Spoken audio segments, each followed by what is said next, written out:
सर्वात्मना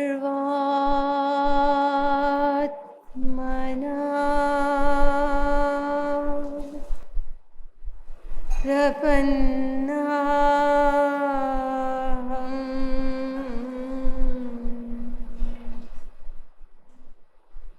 गुरुपादा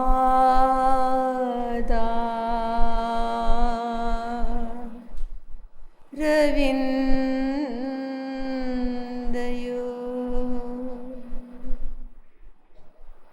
तस्य प्रेरणया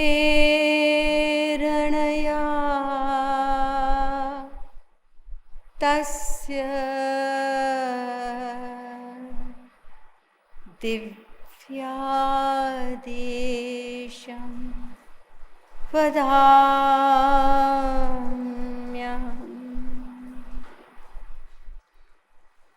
काम्यो पासनयार्थयन्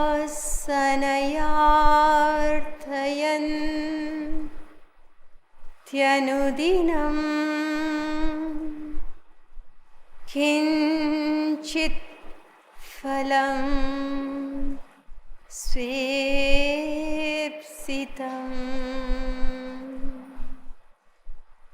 केचित् स्वर्गमथा पवर्गमपरे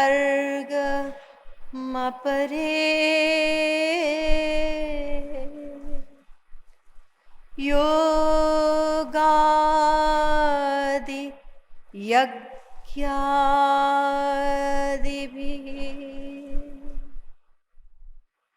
अस्माकं यदुनन्दनाङ्घ्रियुगलत् ध्यानावधा नार्थिना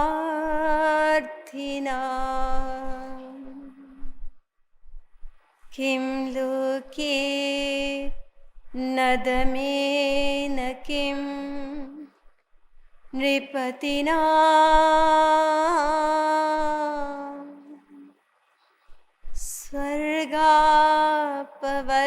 स्वर्गापवर्गैश्च किम्। नमः कमलनाभाय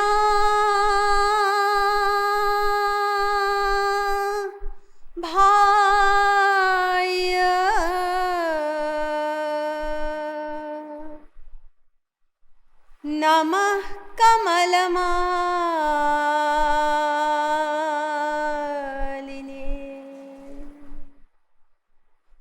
नमः कमलपादाय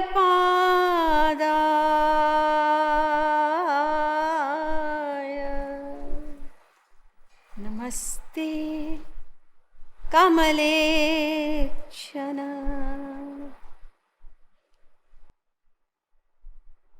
Eternal seekers of divine bliss, we will first chant the divine name for a few minutes before I continue my talk from last time. Bhaj Giridhar Govind Gopala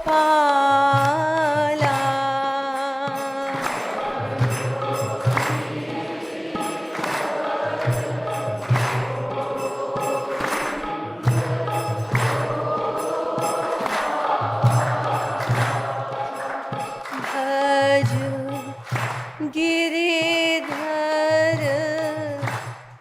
Govind Gopala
Vrindavan Bihari लाल की, श्रीमद् सद्गुरु सरकार की.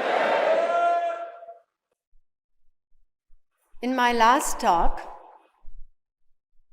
I referred to 3 important inherent principles of life. The first was, according to the Srimad Bhagavad Gita, nahi kaschit kshanamapi jatu tishthatya karmakrit. 3rd chapter, 5th verse.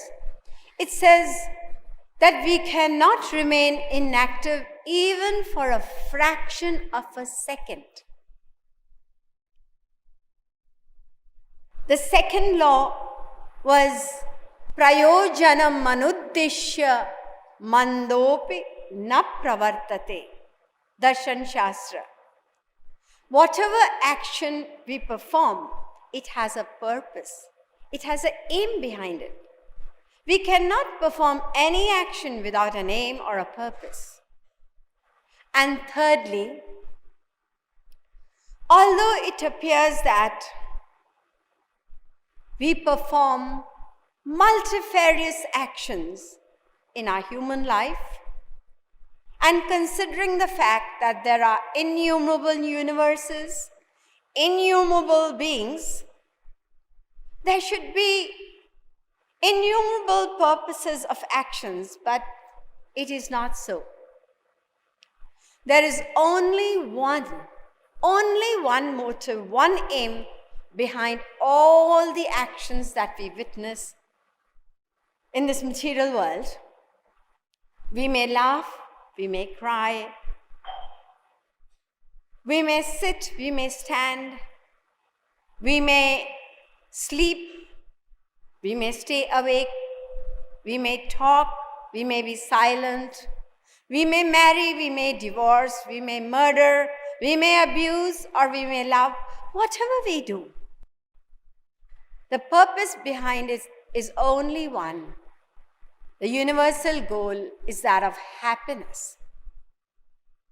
Sukhaya karmani karoti loko natai sukham va nyaduparamam va vindeta bhuyas tateva dukkham yadatra yuktam bhagavan madenna.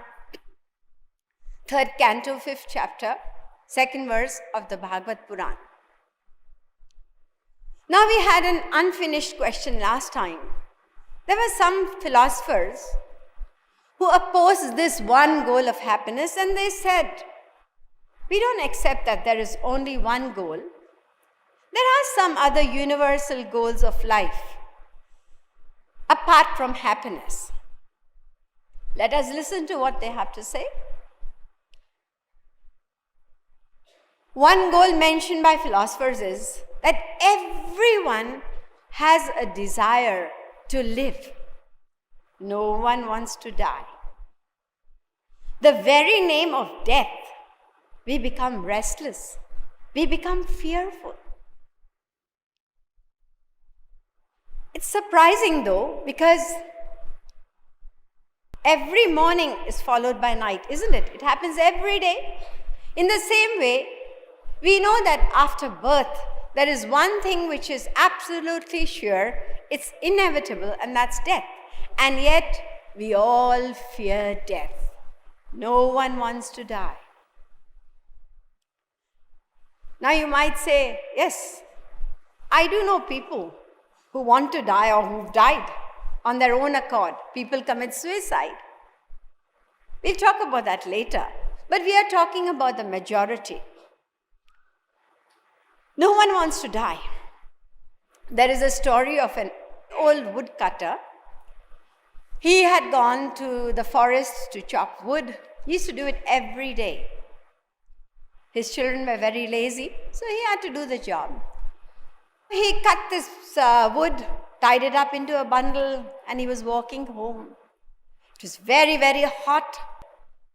He was tired. And he threw the bundle of wood, sat under a tree, And he was groaning and moaning. What a life I'm leading.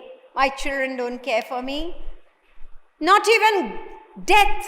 Even death doesn't care for me. Even death doesn't come to me. Meaning, I don't want to live. Now the god of death, Yamraj, he heard this and he felt like having some fun. So he came and stood before this old woodcutter and he said, "Did you call me?" "Call you? Who are you? You just called me now and you're asking me who am I? I didn't call you. Who are you? Tell me." "I am the god of death and I have come personally." "You were thinking about death, weren't you?" "I did not send my servant. I've come personally to take you to my own abode." "What? What are you talking about? You wanted to die, didn't you?" No. The words just came out of my mouth. I don't want to die yet. I look after my grandchildren. Who's going to look after them? And my children, they're still not very worldly wise. So what are they going to do? I can't die as yet. I only said it. I'm sure, I don't think very many people sitting here may have had that thought. But there are lots of people, sometime in our life, we think, I wish I were dead. Maybe once a lifetime, maybe once a year. And some people have a habit. Any problem? I don't want to live. It becomes a habit. So next time you meet a person who says, I wish I were dead or I don't want to live anymore, I'll tell you what to do. Just put your hands around that person's throat as if you're going to strangle the person. Don't do it. Just pretend. What's the reaction going to be? What are you doing? Well, I'm only helping you. I'm your friend, isn't it? So a friend is a person who helps you in need. And you want to die. I'm only helping you. Come on, I was only joking. So you see, people, they say things like that, but they really don't mean it. So everybody has a desire to live. Secondly, some philosophers say that everyone has an inborn desire. It's our nature that we desire knowledge. We want to know. And by knowing, I don't mean what we learn in school or university. We are learning all the time. We watch people, even that little child, it's always watching its parents. How do my parents eat? How do they laugh? How do they walk? It's always watching. We are learning all the time. So this desire for knowledge, it's always there. Each and every one desires to know. Thirdly, there is a desire to be independent. Everyone wants to be independent. No one likes to be ruled by anybody else. If you lock up a person in a room with all the comforts, good food, everything, but the condition is that he cannot get out of this room or meet anybody, he'll say, forget it. I don't mind remaining poor, but I want my independence. Just like the bird locked up in a cage. The cage may be made of gold with diamonds studded on it, and you can give the bird all sorts of great food. But the bird wants to be out, flying in the air. So there is a desire for independence, a natural desire in all of us. Lastly, some people say that everybody has a desire for power. By power, I mean to rule over others, to control others, to dominate others. Isn't that there in all of us? We want people to listen to us. Even children, they expect their parents to listen to them, just as the parents want the children to be obedient. Same thing happens between husband and wife. The wife thinks my husband should listen to me, and the husband thinks my wife should listen to me. So everybody has this desire to rule over others. So we have 4 more goals apart from this goal of happiness. But if we scrutinize these 4 goals properly, we will find that they all are branches of this one main universal goal of happiness. Why do you want to live? Well, because death means fear for me. Death means pain, leaving everything behind, and the fear of the unknown. We don't want that. We want happiness. Why do you want knowledge? Because it gives you happiness, it gives you pleasure. And if you are ignorant, definitely you feel miserable about it. What about independence? That's understood. When you are independent, you feel really happy. You don't want to be under anybody else. So independence automatically gives you happiness. And what about the desire to rule over others? It's the same thing. When we have other people under our control, it gives us pleasure, it gives us happiness. So ultimately, each and every goal, when it is analyzed to the very end, it comes down to that one universal goal, and that is happiness.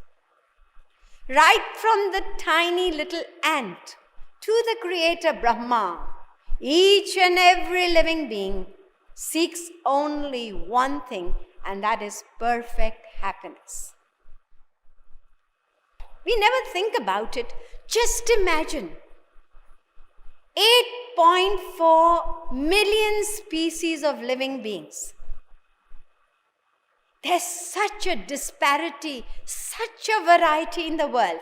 And each and every living being seeks only happiness. One universal goal. Where did it come from?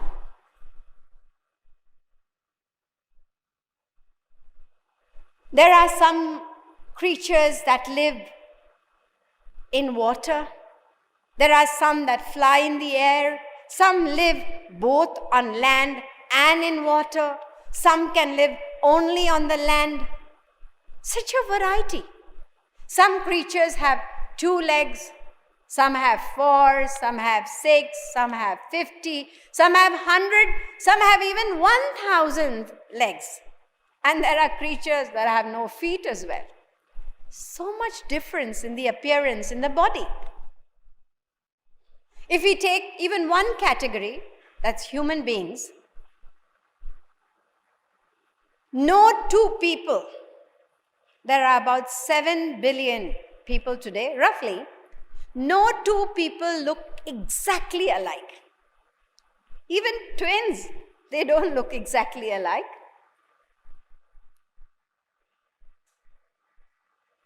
Parents are the same and they have 4 children. Now, all the 4, their ideas are different, their thoughts are different, their likes and dislikes are different. One grows up to become a thief, another grows up to become a saint, the third one grows up to become a rich family man, the 4th one may grow up to be a beggar. See, the parents are the same and so much difference.